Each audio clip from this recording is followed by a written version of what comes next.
I thought I should talk about how I feel that Erin Carlsen called me the B word in her professional capacity at the Beacon Clubhouse in Astoria, Oregon. And by the B word, it's this unspeakable word I can hardly say. You can probably guess which one. So I just had the revelation to think about it the way I feel about mm, the person who is like a stepdaughter to me. Um, like her maturity is like coming along. She's younger, generation, culturally different. Just kind of like, oh, okay. I mean, my Karen POV, my Karen point of view is how dare you speak that way in a public setting? How dare you conduct yourself as if that's professional? How dare you tarnish the good name of like mental health to consider that you should be so disrespectful of your clients? I mean, like, that's my first easy take. But trying to be a bigger person, I feel sorry for anyone who would use that language in a professional context. And so another way that I'm just kind of moving along back to her baby daddy Ozark, I'm having this memory of when my brother wanted to be dropped off at the mall, and he would be like, "Mom, leave me here," and it would be like a block away. So then he would just like stride up to the mall to meet his cool friends, and he didn't want his mom to like be seen, but it was clear, like, you're 14, how did you get to the mall? This is like suburbia America, like, obviously. Anyway, this is how I feel about Ozark being like, you're kicked out and you don't get food for a year. Okay, so a year of starvation diet from Ozark, Iraq, to comply with his starving empty belly's agenda of starving whatever women. Like, I've never done the amount of drugs that his clientele do, and so in a way I feel like I'm like discriminated as a non-user. But um anyway, um like, I just feel like my concern, something is clicking. This is what I want to say. Let's be hopeful.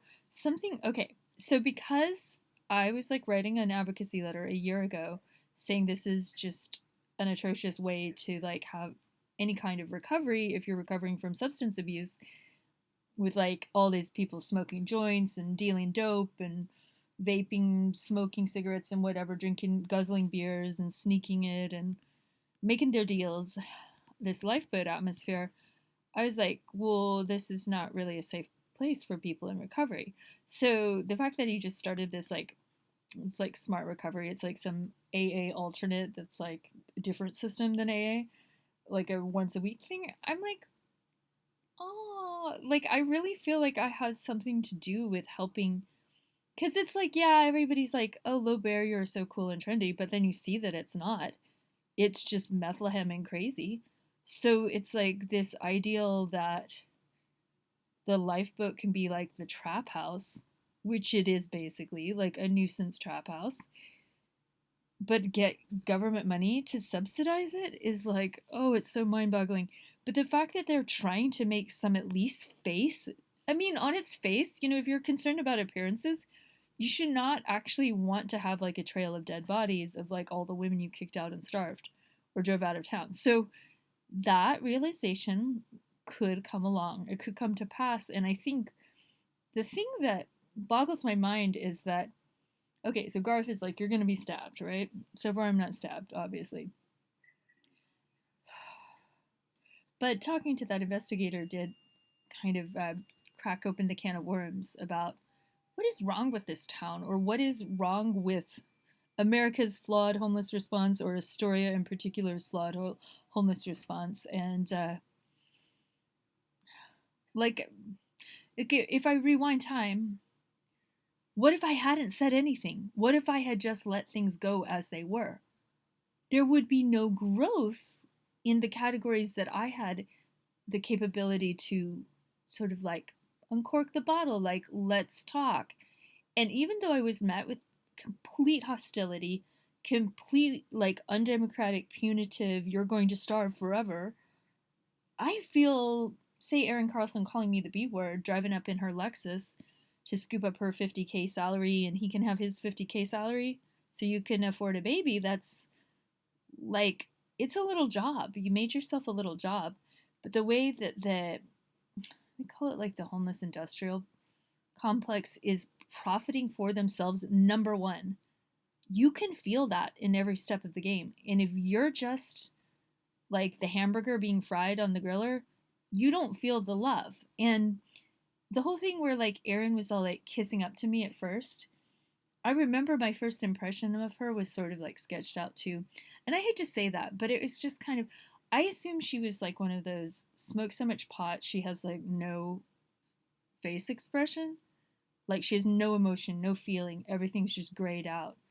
And I don't know what that comes from, but maybe it's her way of trying to be neutral, but it didn't, something felt off. And then I remember the first time I saw Ozark in this YouTube film she had for their, I was like, whoa, why is that guy all squirmy and shifty eyed? Like he's super uncomfortable. Like he had a mocking tone as if he was mocking the very fact that he wasn't even involved with that.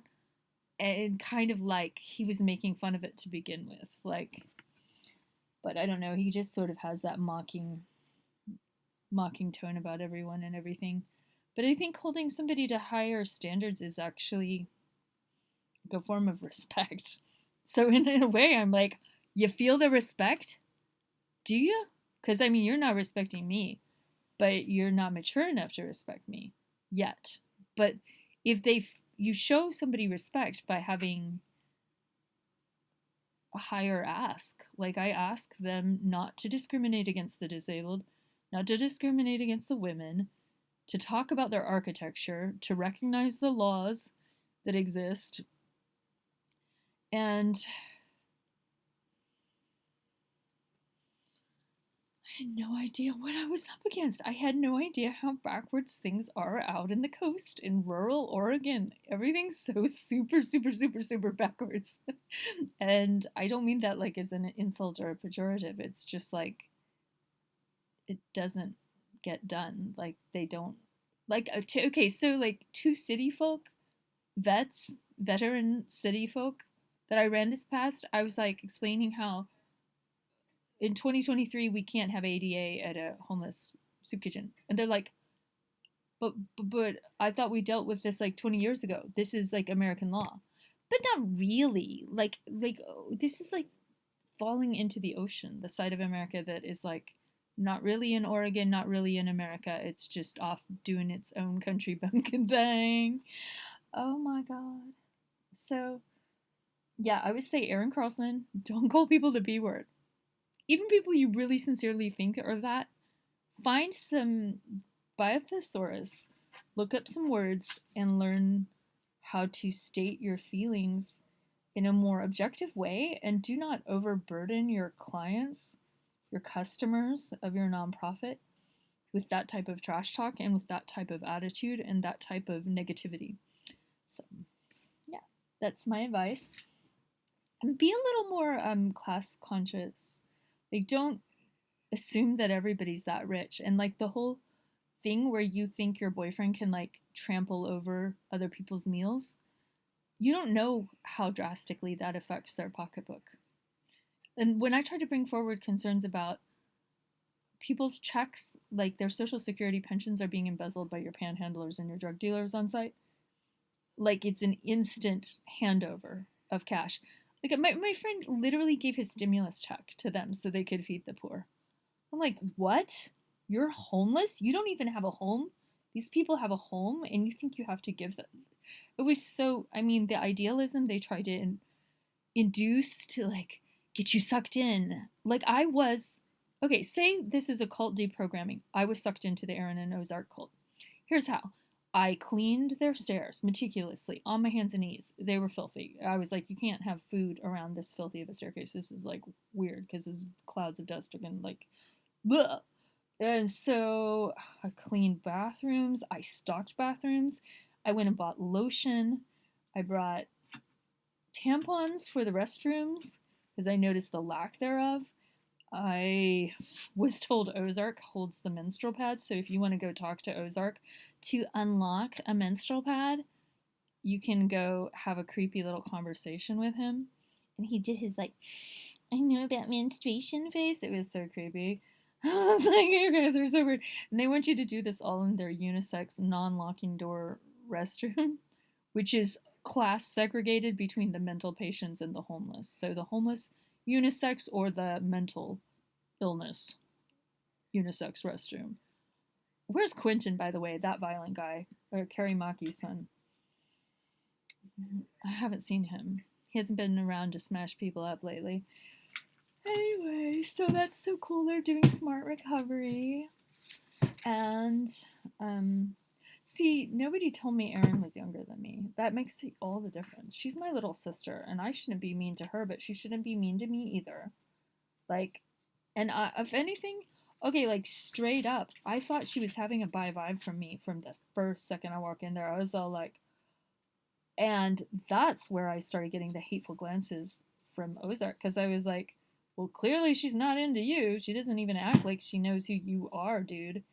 But when she would have her little like clicking with me moments, whether that was girl bonding or bi vibes, I was like, oh, he is like looking at me like he wants to kill me.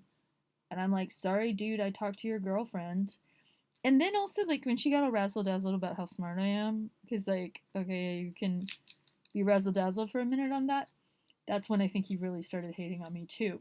For instance, also, especially when the letter I wrote to my landlord got the property manager to resign, and then that was like a big power trip because I was like, look, see, all it takes is an email to get something started.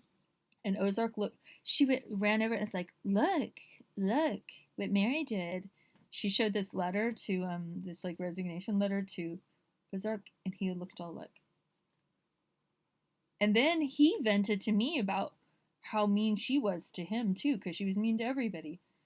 And then, but then he looked all taken aback. This is the moment where he flipped, where he realized, I will go after you and I will target you.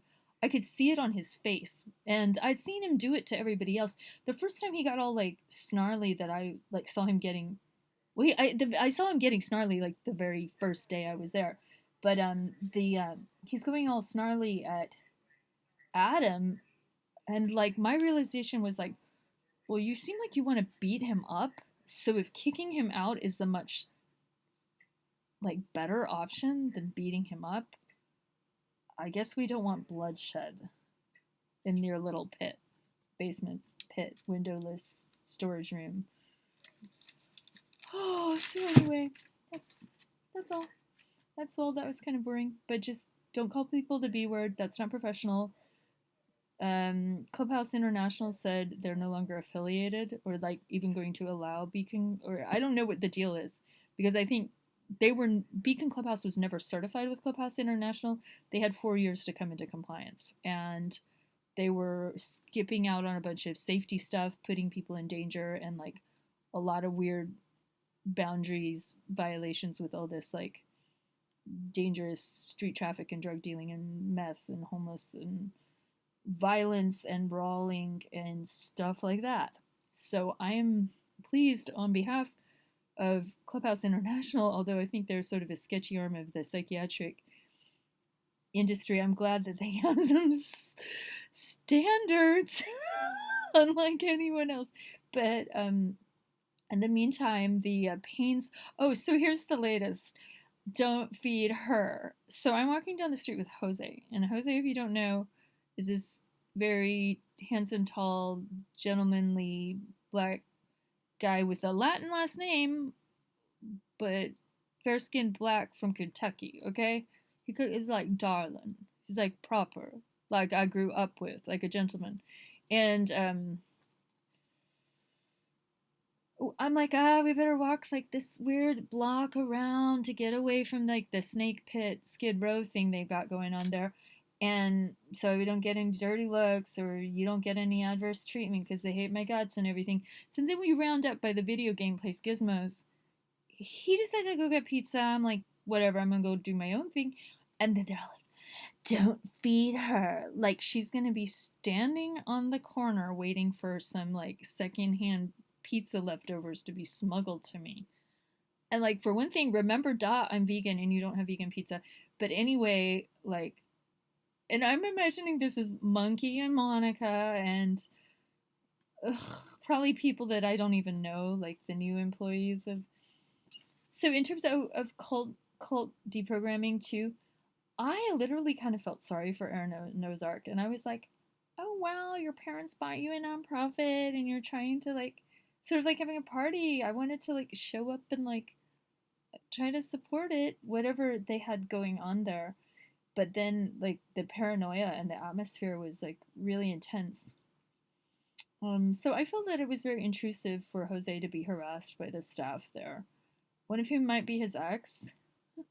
So it's like being harassed that he is basically he's being harassed for walking down the street.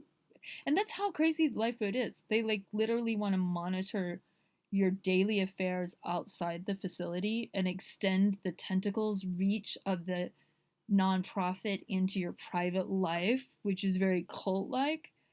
And he's black and like, please, like, don't harass a black man. But see, the thing is I didn't like when Ozark started calling the whole neighborhood a lynch mob, and to basically accuse them of being violent racists is just very much like an incitation to a counter reaction. It's like, okay, if you're going to call the whole town as 90% violent racists, what are you asking for? Like some counter reaction?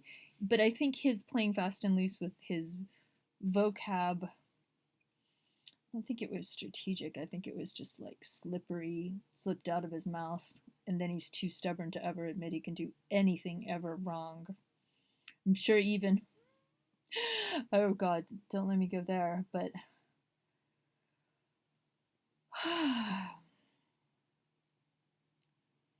and so like, I have to like see him on like a Saturday. He's outside the Zumba. I'm like avoiding Corey because the guy who likes to put his hand around my throat. With Ozark's adamant support, I will pay salaried employees to support you. Go Team Corey. Choke her. Like, he's coming at me, and then I'm like, okay, I'm gonna duck into the furniture store to avoid that creep. And then I'm like, oh, it's Ozark. It's the next. And he's all like, ugh. Like his weird like,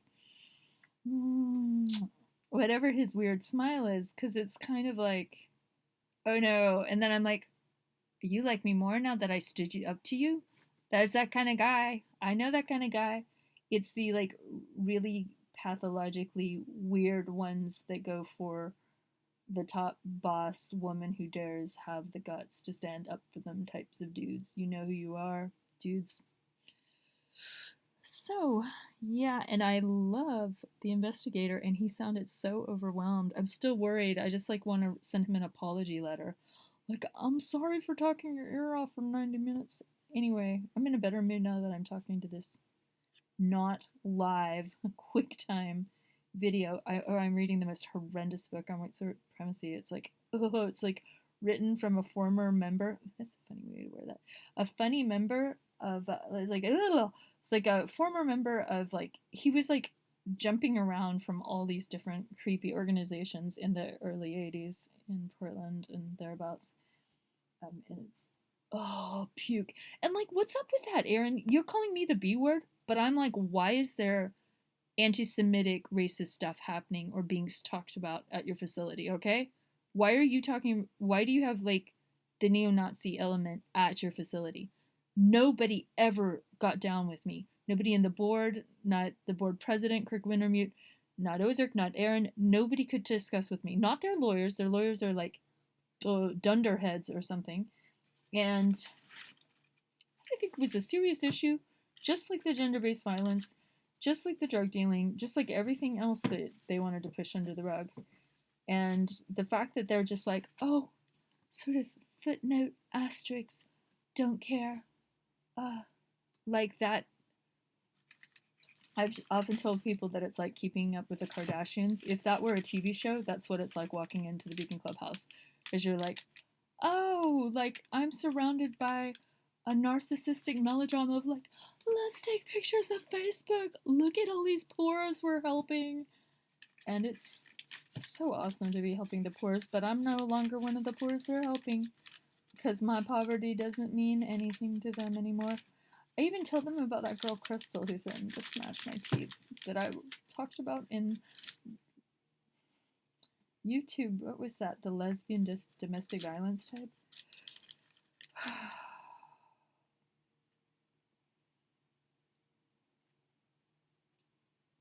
The way they treat people is a shame.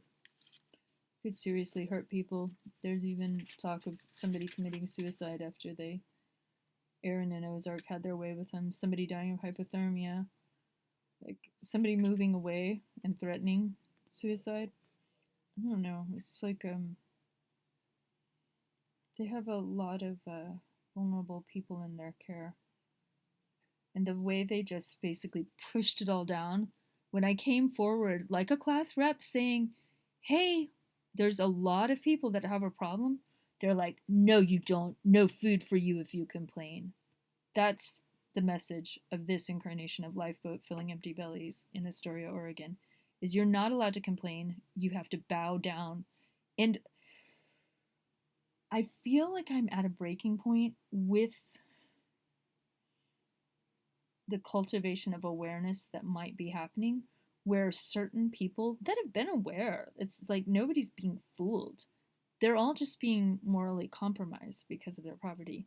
But I feel like those people are possibly about to break open their heart and learn something about power. Just like when we had to do an American Revolution or a French Revolution or whatever kinds of revolutions there are, it is you have to actuate the potential of the human beings to realize. And I have to say, Ozark's draconian starvation is a very hard penalty. 12 months with no clothing donation, no free shoes, none of that swag that he's packing away from all those companies. I mean, this time I've written Sahara Pizza, Co-op. I haven't written Gimra. I could write Gimra.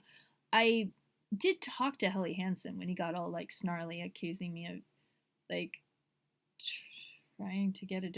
It's like, it's as if he's like, I am the Pope of homelessness. Now nobody can get any donations from any corporations other than me because I'm the boss. And I'm like, that's stupid. And how could I even imagine something that stupid? But okay, Mr. Big Ego, Big Salary, Power Tripper.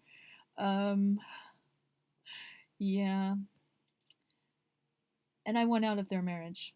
Or I tried to help her from stepping in that. I mean, she's just going to make him pay child support or something. So maybe they can go be happy. Please be happy. But stop being mean to other people in the process. And how can you even be happy in yourself while you're being mean to others? That's what I don't get. Mean people suck.